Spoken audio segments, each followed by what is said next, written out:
Today, I want to talk about Syr Konrad the Grim. And I'm here to talk to you about Rhoda, Geist Avenger.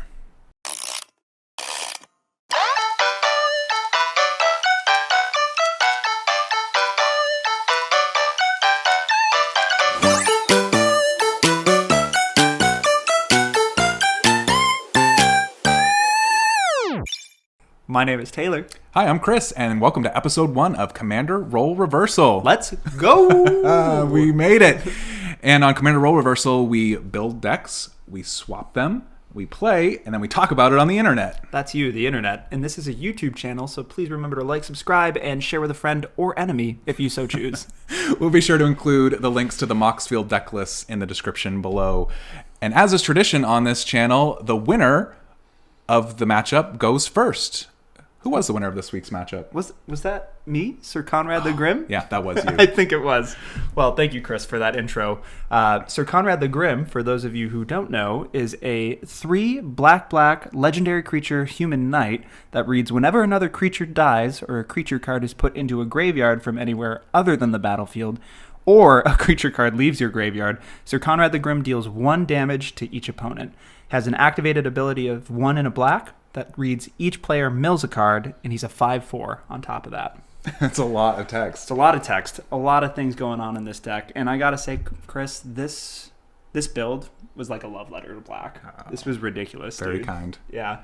I mean, I think I went into it expecting there to be a level of aristocrats. You know, I'm a mono white player myself, so I'm not usually doing any kind of graveyard shenanigans, but just I think what surprised me about this play experience was how explosive Konrad could be when he was on the field, and sometimes even when he wasn't, to be honest. Yeah, graveyard deck.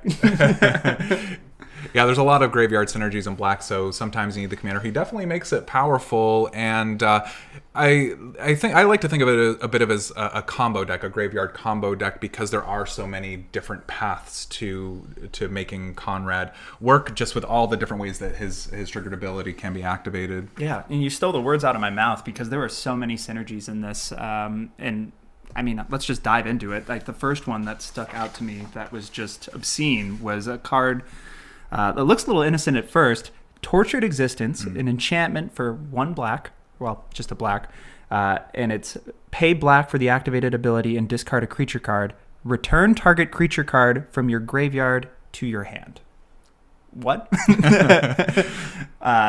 This was crazy because Konrad, as a commander, cares about things entering the graveyard and then specifically leaving your graveyard. So being able to have an enchantment for just 1 mana and then being able to pitch something in your hand, put it in the graveyard, swap it, like, what a mana sink. And so efficient too, So Chris. efficient. Yeah, it's probably one of my favorite cards in the deck just because it is so efficient, and it usually equates to 1 black mana for 2 damage every activation. Yeah, it was ridiculous. And I say that because I also happen to pair it with another card that you were evil to put in this deck. Goes by the name of Phyresis, or Phyresis, either or. But it's a 1 in a black for an enchantment aura. Reads enchant creature. Enchanted creature has my favorite keyword, infect. And infect, for those who don't know, deal damage to creatures in the form of -1/-1 counters, and to players in the form of poison counters. And that's all it does. It just gives the creature infect. So innocent. Long live Phyrexia.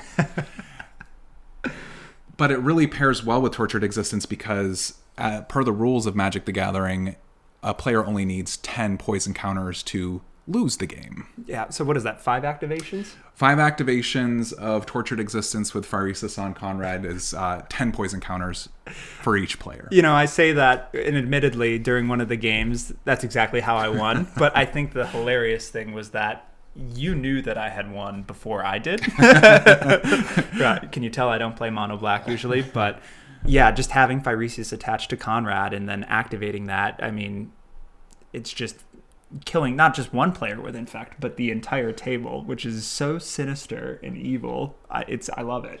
It kills the whole table at once. It's hard to tell who came in second in that game. Yeah, for any stat keepers at home, I feel your pain. But just a really, really solid include. It was one of my favorite synergies in the deck. So nice job. Definitely a with win that. condition, yeah. Yeah. And kind of moving away from the win condition, but to more value. I really appreciated that you put Urza Saga into this deck, which who doesn't love this? It's an enchantment land from Modern Horizons 2, Urza Saga is the type, and it reads, as the saga enters and after your draw step, add a lore counter, sacrifice after 3. Number 1, Urza Saga gains tap and add colorless. 2, Urza Saga gains pay 2 and tap to create a 0/0 colorless construct artifact creature token with this creature gets +1/+1 for each artifact you control. And then 3, search your library for an artifact card with mana cost 0 or 1, put it onto the battlefield, and then shuffle. This is a land. And checks notes. A saga. It is a saga. It is a saga. Those mad lads at Wizards, they did it. But, I appreciated that you had a suite, I would say a package of cards to tutor for in this. Because, it's an easy include to just a value for that Soul Ring. Sure. 1 drop artifact, tap, and gain 2 colorless. The staple.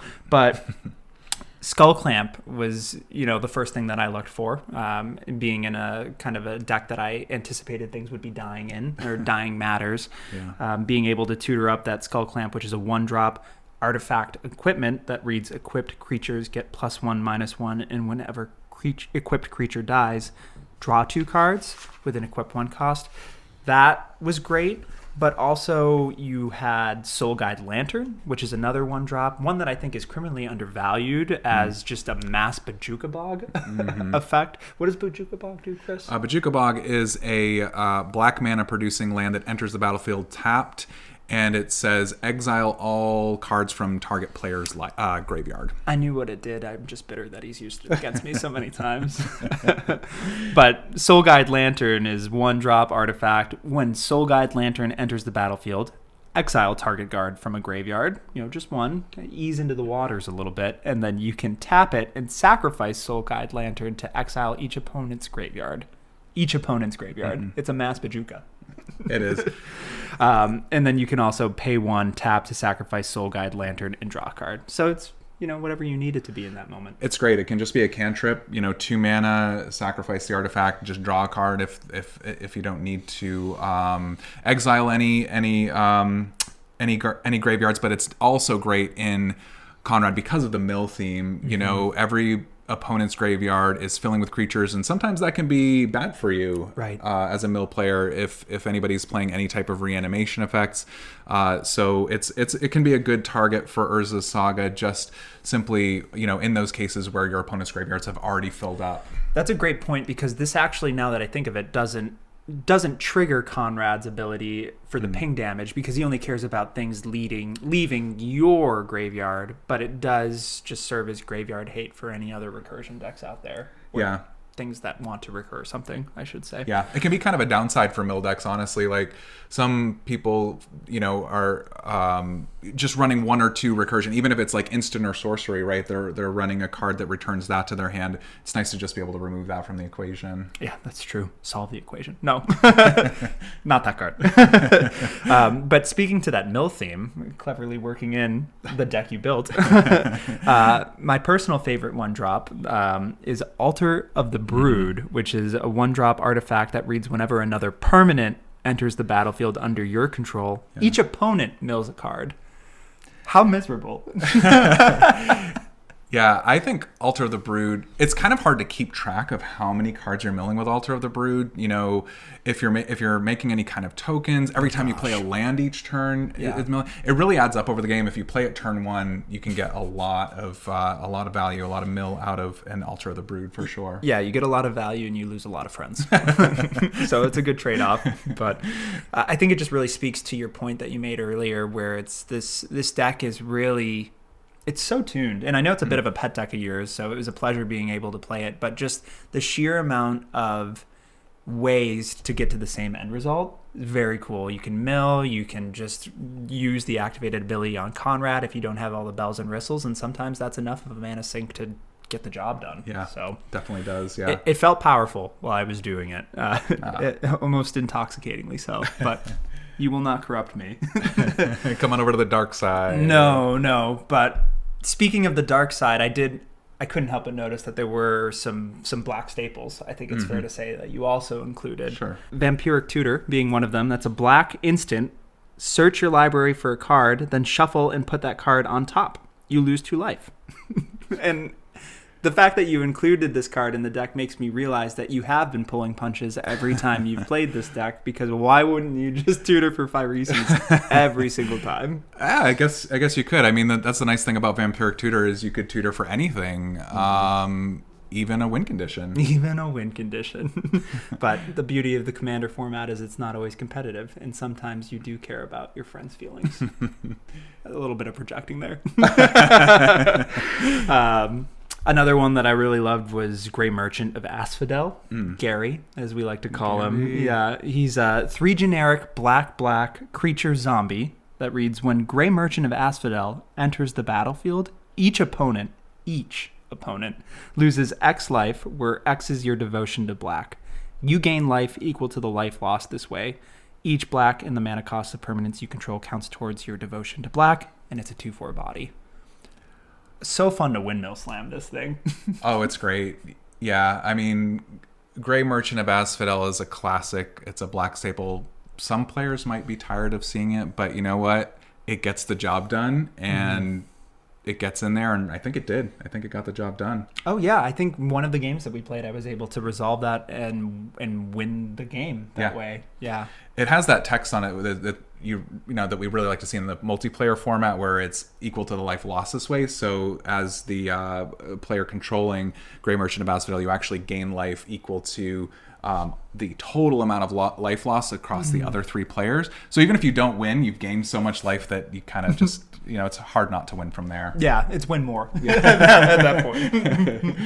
But yeah, it was a really solid include. So I think that in itself speaks to your point on multiple finishers. So sure, the finisher, probably my favorite of all the cards that we've discussed so far, is Animate Dead, and that's a 1 black enchantment aura that reads enchant creature card in a graveyard, and you better be sitting down for this because there's a lot. It reads, when Animate Dead enters the battlefield, if it's on the battlefield, it loses enchant creature card in a graveyard and gains enchant creature put onto the battlefield with Animate Dead. Return enchanted creature card to the battlefield under your control and attach Animate Dead to it. When Animate Dead leaves the battlefield, that creature's controller sacrifices it. Enchanted creature gets -1/-0. What? I mean, essentially, you target a creature in a graveyard, you bring it back with this attached to it. Wizards has gotten a lot better at making cards more concise these days. That's an old one. Yeah. It goes back. It's got old rules text. What it really says, if you look up the Rhoda, is get wrecked. And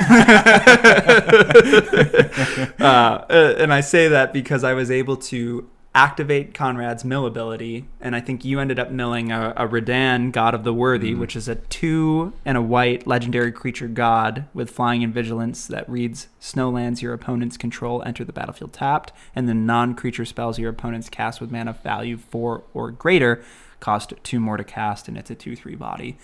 So it's always a good day when you see someone mill their stacks piece, but it's a better day when you mill their stacks piece and then you animate it out of their graveyard to play it against them. And it really checked off a power fantasy I never realized I had, which is play stacks as a mono black player. And I'm still high on it. Yeah, I did not see that coming. There's so many good 4-mana non-creature spells that you want to cast, and Rhodan's just like, not today. Not today. Not tomorrow. Maybe the next day when you've earned those extra 2 mana to cast that spell. Yeah, maybe next week if it doesn't get milled. But that was a really fun interaction. So thanks for being a good sport about it. Of course. Love to see it. But I would be remiss if I didn't mention the OG, the original, the Thran Physician.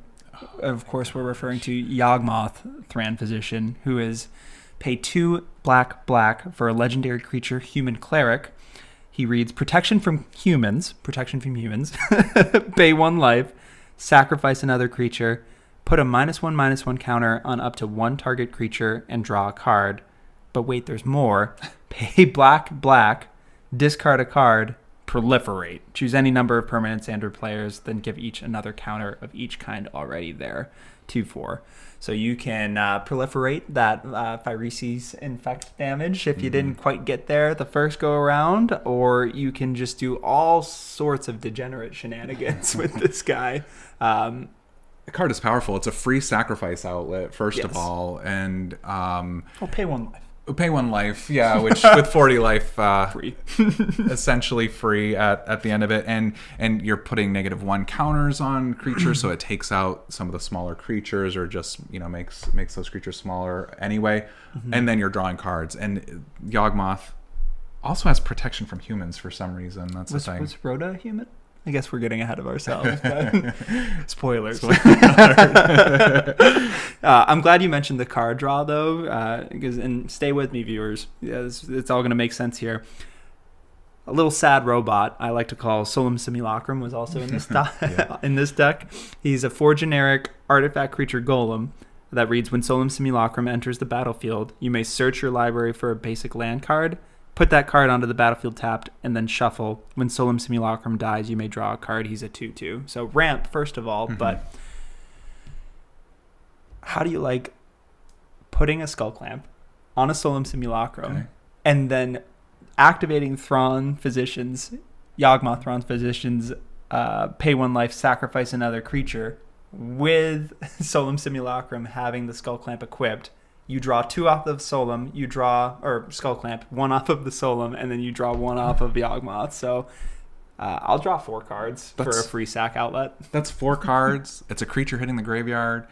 Yeah, I mean, Solemn Simulacrum is a classic. It's maybe a little bit outclassed these days, but in a creature deck, in a non-green creature deck, it's a source of card of ramp. Konrad's a 5-drop, so it doesn't really ramp into the commander, but it's still good. And especially the fact that you do get the dice triggers, you get the card draw. You drew 4 cards off of that. I drew 4 cards and did 1 damage to you. Insult to injury. But I mean, if that doesn't summarize how well thought out this deck was, I don't know what does, because having all those pieces come together for that was a really fun experience. Yeah. Thanks, man. It was fun to watch. No, I'm glad. You're a good sport. Yeah, but don't let me take all the screen time, Chris. I want to hear about your experience with Rhoda. Oh, I love to talk about Rhoda. Rhoda, Geist Avenger, 3 and a white for a legendary creature, human soldier. Oh, is a human. Partner with Timon, Youthful Geist. Not this time. No, we're going mono white, baby. Rhoda has Vigilance, and whenever a creature an opponent controls becomes tapped, if it isn't being declared as an attacker, put a +1/+1 counter on Rhoda, Geist Avenger. She's a 3/3. So going into this experience, I was thinking Voltron. Yeah. I was thinking this is going to be a Voltron deck, add some counters, get big, swing in for commander damage. But what I didn't see really was how much fun it would be to target your opponent's creatures, like choose those creatures, tap them down and swing in, or you can there are certain cards in here where you can tap down opponent's creatures before they go to combat. So if somebody's commander's gonna attack you, you can tap them down.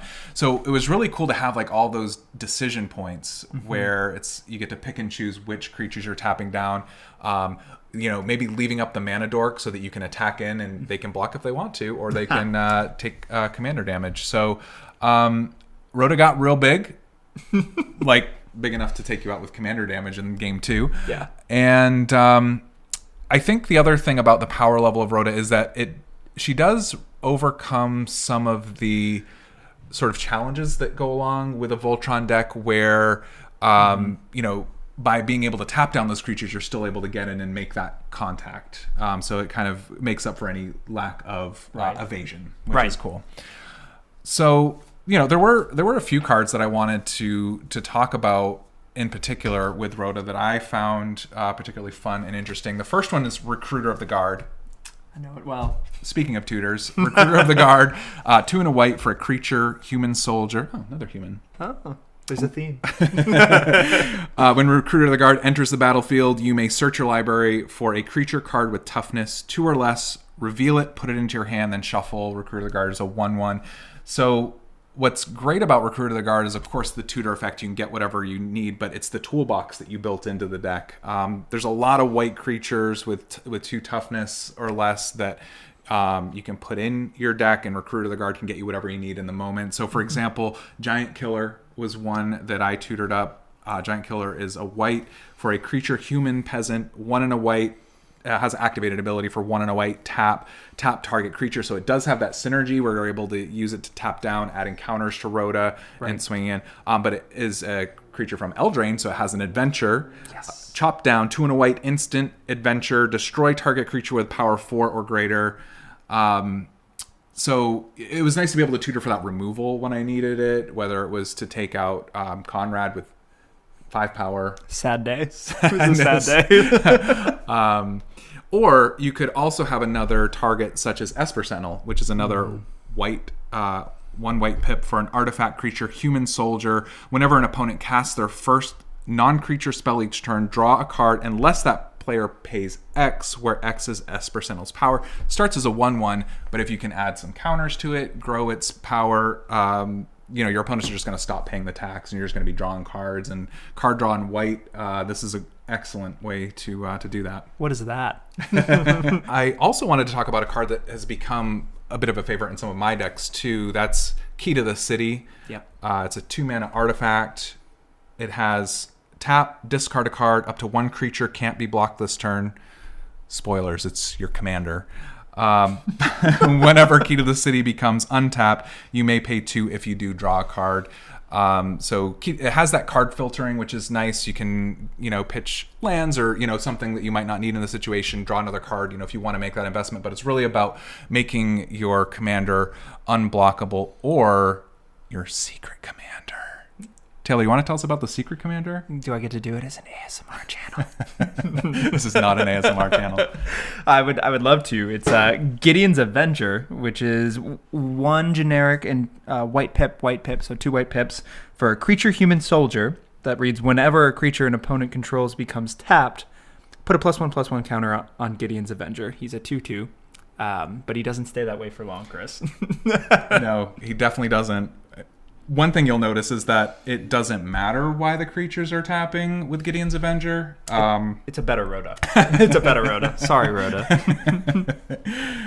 Can also tutor for that one with Recruiter of the Guard. Gideon's Avenger, another Recruiter of the Guard target. Wish I thought of that during the games. All right. Well, another Recruiter of the Guard target, we have Dawnglare Invoker, 2 and a white for a creature core wizard flying, has pay 8. Stay with me. Tap all creatures target player controls. It's a 2/1. So it is a big mana investment, but it's a great way to tap down a bunch of creatures. If you have an opponent who's playing a token deck or a go wide strategy, you're going to tap down all of them, add a bunch of counters to Rhoda, and then be able to swing in at that player. Yeah, it's not quite the 5 mana sink win the game, but it's the closest thing we could get.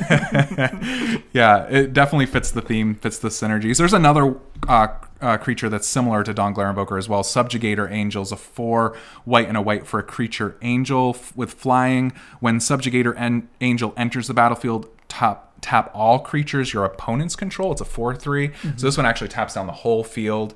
Comes out of nowhere, taps everything down, gives Rhoda a bunch of counters. That was one of my favorite plays during our games. I wasn't even mad when you played it against me. It was just cool to see.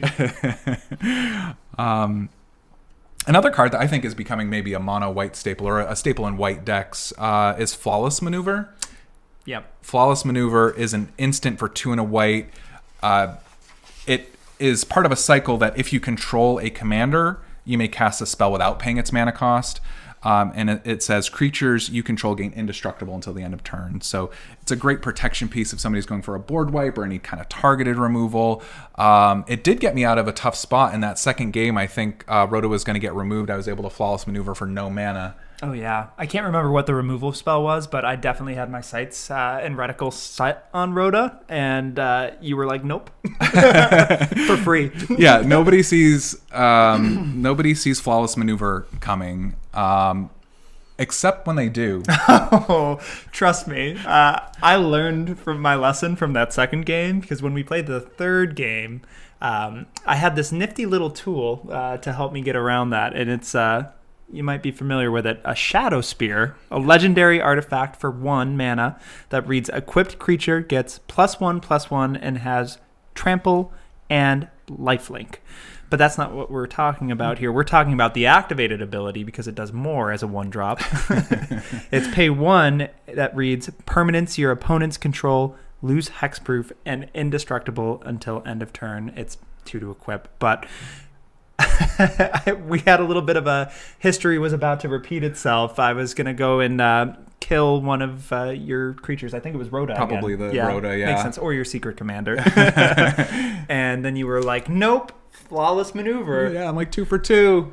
And then I was like, nope again. Oh. Reverse Uno, wild card. I'm going to pay 1. It's no longer indestructible. And I'm going to feel really good about it. It's so good. Like the way that the layering works, you let Flawless Maneuver resolve. Oh, my creatures have indestructible. And then you activate the Shadow Spear. And I got really sad. Nope. It was one of those moments where playing Magic actually felt like a Wizards duel, which was kind of cool. It was like that back and forth. Love the back and forth. Like an interaction in a mono white deck is always fun. So it was cool to see that happen. Yeah, so, that's the best part. Yeah. As we like to say, good volley. Good volley indeed. Well, as we were playing these decks or kind of thinking about the decks, Taylor, did you have any cards that came up that you kind of had questions about why they might be included in the deck? Yeah, I'm glad you asked that, Chris, because there were a couple, and both of them were actually some colorless cards. It was such a black focused deck, being a mono black deck, but the one that really popped up at first was a Planeswalker that came out of nowhere. A guy named Ugin, the Ineffable. It's a 6 generic legendary Planeswalker with a Ugin type that reads colorless spells you cast cost 2 less to cast. So, if you wanted all those free 1-drops instead. But otherwise it reads +1 for the loyalty ability. Exile the top card of your library face down and look at it. Create a 2/2 colorless spirit creature token. When that token leaves the battlefield, put the exiled card into your hand. And then -3, destroy target permanent. That's 1 or more colors. And then it's a loyalty 4. So no alt, but I definitely used it to get some card advantage in the form of some token fodder to get rid of, but I feel, or I got the sense that wasn't necessarily the reason you put it in there. That's a great assumption, Taylor. You drew more cards with Ugin than I've ever drawn with that card. That's not the primary intention for it to be in the deck, but you were able to make so many tokens, get that card advantage, and then create this wall of colorless spirits that, like, who wants to swing into that? Yeah. But actually, the other reason, well, there are 2 really. The first reason is that there are enough artifacts and colorless spells in the deck where the static ability does become relevant. Like you said, the free 1-drops or just kind of reducing the cost. With all of the artifact combinations in here. But the primary reason is maybe a bit of a meta call that we have a lot of stacks in our pod, and as a mono black player. You'll notice, you might be able to figure out who the stacks player is in the group. That's fair. In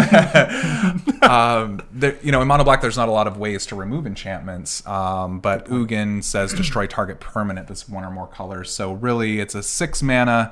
It's a little bit overcosted, but you're able to do that -3, get rid of the whatever's preventing my strategy from happening, and then still have a Planeswalker around to hopefully be able to tick up the next turn. That's so good. I hadn't even thought of that because, as I pointed out, I don't really play these colors, so I kind of take for granted the easy removal I have when it comes to enchantments and artifacts as a mono white player. So that's some really outside the box thinking. Yeah, that's cool. Love that's that. Cool.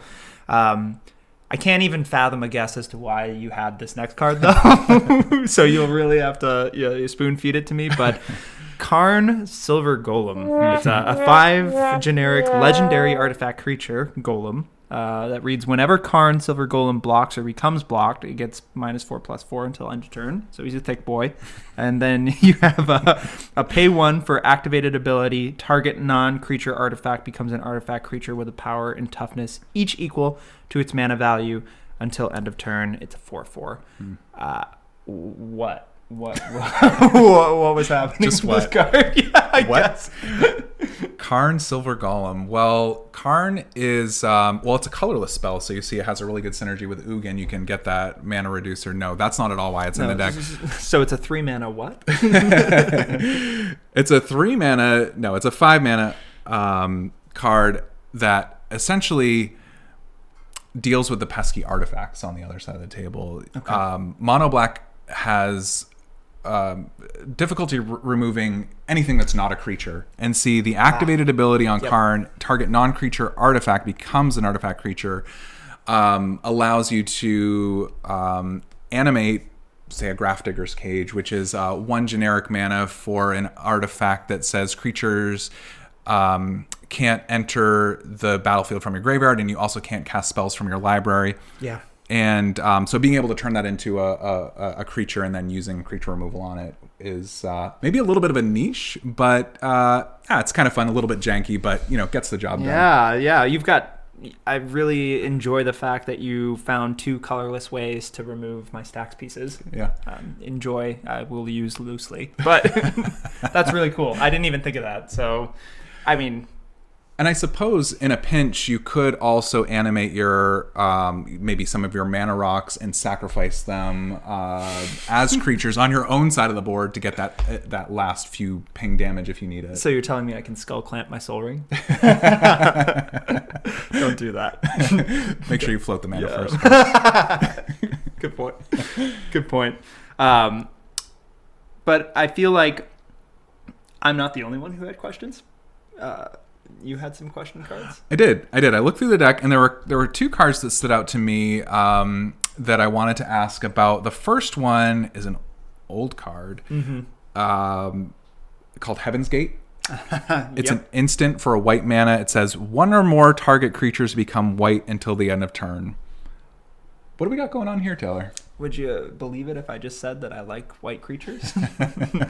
No, it's actually a bit of a pet card of mine in that I run it as a package in most of my mono white decks with another card I like to call not Heaven's Gate. That's the one we're talking about. Martyr's Cry, which is a 2 white pip sorcery that reads exile all white creature. All players exile all white creatures and draw a card for each white creature exiled in this way.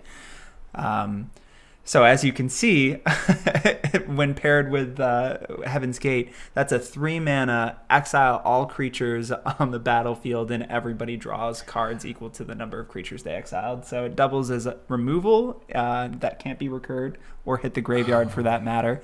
And then also you draw cards in mono white. Yeah.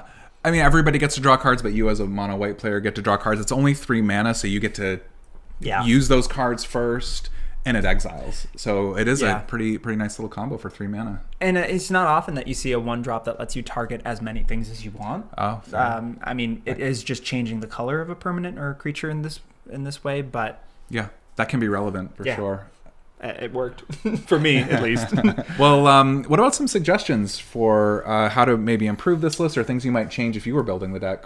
Well, I like the deck so much, Chris, that it was really tough for me to find some valuable suggestions, but there was one that stuck out to me, and it was a tutor. Bear with me here. And I know that we talked about Vampiric Tutor early, and it is a powerful card in that tutors are kind of contentious in the format. It definitely does lead to more homogenized gameplay, but I feel like a way that you could justify including this tutor, well, you'll see. It's Scheming Symmetry, which is a sorcery for 1. It's just a black pip, and it reads, choose 2 target players. Each of them searches their library for a card and then shuffles and puts that card on top. So hear me out. You choose a player who's running a creature-heavy deck, or you you pass them the olive branch, if you will, of letting them tutor for their fix for whatever the situation is on the board state. It happens to be a creature, and then you happen to accidentally mill their tutor, while also milling the creature that you tutored up to the top of your deck that will happen to be reanimated next turn. I love that. I think there's, like you said, tutors can be a little bit linear, but there's a little bit of a political aspect too, because yes, with Konrad's activated ability, you could have them tutor and then just mill it off the top, and they don't get the value like you would, or maybe you're milling your creature into your graveyard intentionally. I love that. But it does have the flexibility to say, hey, do you have a board wipe? Could you tutor for that, and we can get out of this and keep the game going a little bit longer. So I think that that might be a good reason to include another tutor in this deck. Good enough to pick me as the person to tutor? Oh, you'll be the first person I pick now, whether or not you get to keep that card. I quit. I don't want to do this anymore. What about you? How could I make Rhoda better? Well, I thought of a few cards that I just wanted to suggest just to run by. I found some that I think have a little bit of synergy with Rhoda. So the first card that I wanted to recommend is part of, I think it's a cycle. I think there are cards in this cycle. It has a specific keyword ability, Outlast. And the one that I wanted to recommend is Abzan Falconer, which is 2 and a white for a creature human soldier. It has Outlast for a white. And Outlast is pay white, tap, put a +1/+1 counter on this creature. Outlast only as a sorcery. And it has a static effect. Each creature you control with a +1/+1 counter on it has flying. It's a 2/3. There are other cards that are similar that give lifelink or first strike. There are green ones that do trample or reach. But the idea here is to give Rhoda flying, to give her that evasion and just get into the commander damage that way. That's going to hurt when that meteor hits you in the face. My goodness.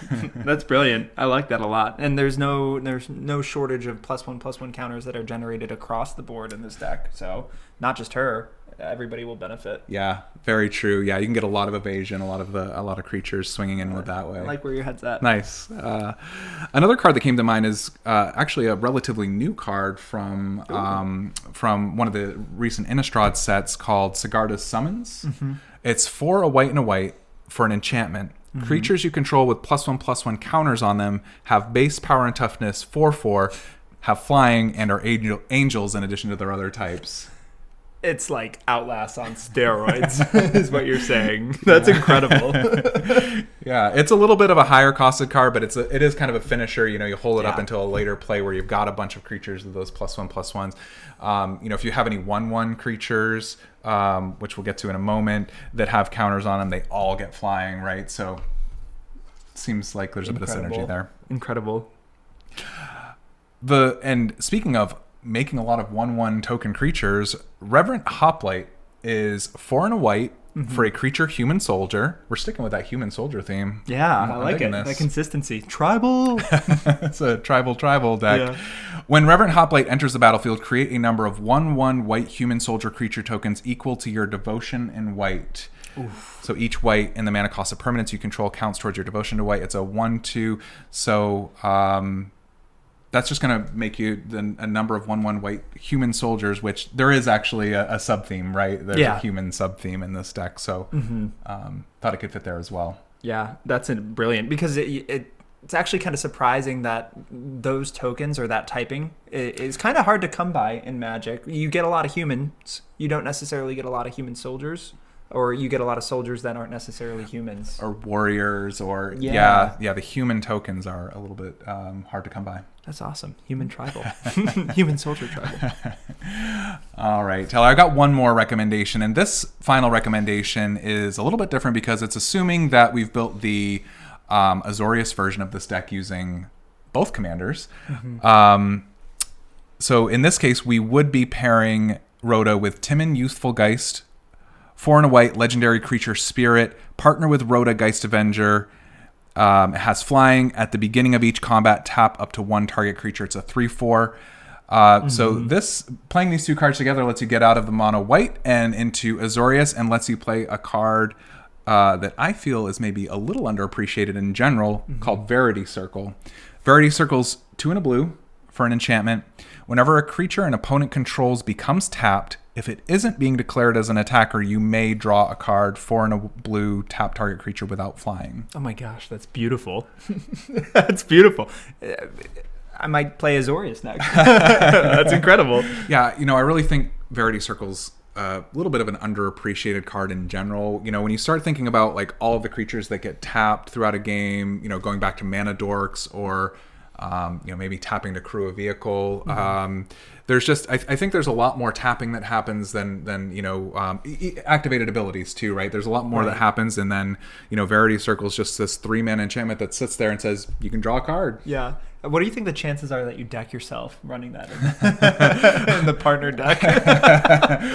Thankfully, it is a May ability. You can choose to not draw from an empty deck. Yeah, but where's the fun in that? Do it, you coward. Yeah, let's go. All right. Reprint the signet. I'm sorry. I think that takes us to the end of the episode, Taylor. So all that's left to do is talk about what are we doing next week? Because this is a series. What? Let's do it. We're coming back. Well, I think because I went first as the winner, I think it's only fair that you get to go first in saying what the next deck is going to be. Love it.